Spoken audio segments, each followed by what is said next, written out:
had the 2023 Kawasaki Vulcan S for a couple of weeks, thanks to MOTO motorcycles, to find out exactly what it's like to live with. So in this video, I'll tell you exactly what I liked, didn't like, and if I think it's still worth buying in 2023.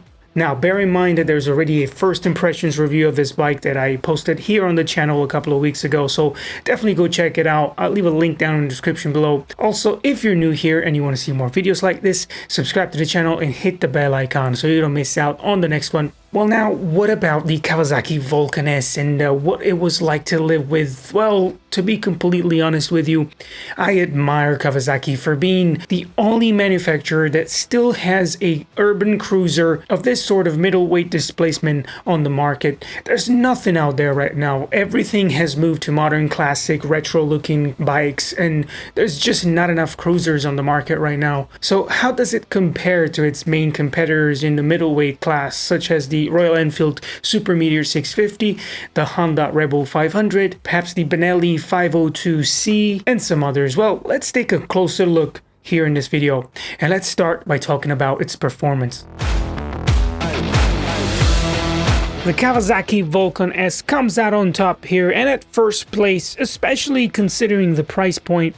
At 7,449 pounds, you get the bulletproof 649cc liquid-cooled engine that puts out 61 horsepower and 62 Nm of torque. Interestingly enough, peak power is at 1,000 RPM lower than the naked Z650, making it a lot more enjoyable to ride in and out of town. In comparison, all of the other cruisers I mentioned earlier make less than 50 horsepower to comply with A2 license holders.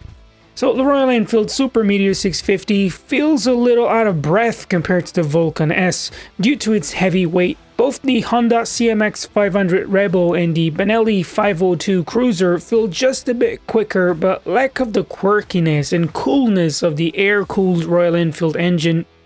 Needless to say, the Kawasaki refined engine is the most powerful and fun. And so the theme carries on when we put these bikes to test in the twisties. You'd be surprised by just how naked-like the Vulcan S feels. Even though it weighs 229 kilograms wet, it still carries its weight very well. The chassis is very well balanced and the suspension setup is near to perfect.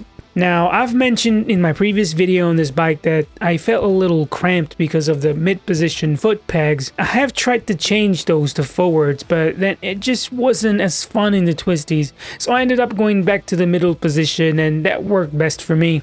So at the front, the Vulcan S is equipped with a 41mm fork and the adjustable offset laydown single shock at the back. Not only this makes the bike compact, but also the best in terms of handling bumps and making it feel stable at speed, especially on faster roads like on the highway, where it's honestly silky smooth.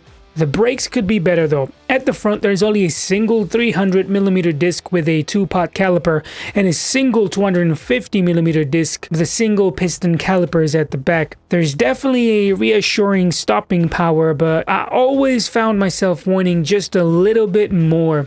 Even the budget-friendly Benelli 502 Cruiser has a double disc setup at the front, which feels punchier when pulling on the brakes. Moving on to the standard equipment, the Kawasaki Vulcan S comes with an analog style tech and a multi-purpose LCD screen where you can find a fuel gauge, fuel consumption, gear position indicator, and a trip meter.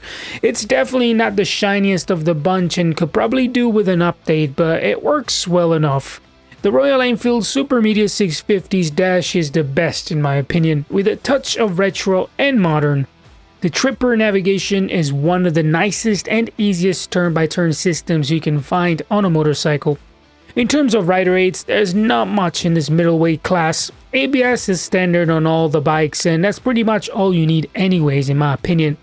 Now, with a very low seat height of 705mm, ground clearance of 130mm, and a fuel capacity of 14 liters with an average of 60 miles a gallon, the Kawasaki Vulcan S is one of the cheapest to maintain.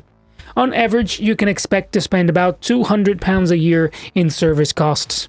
So yeah, it cost £650 more than the Royal Enfield Super Meteor. So is it worth the performance upgrade?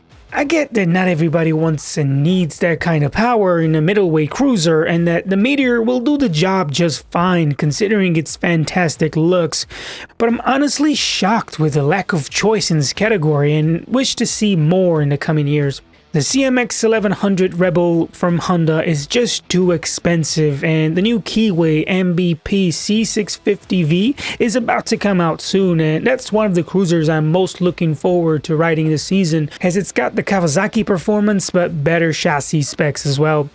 So what's left?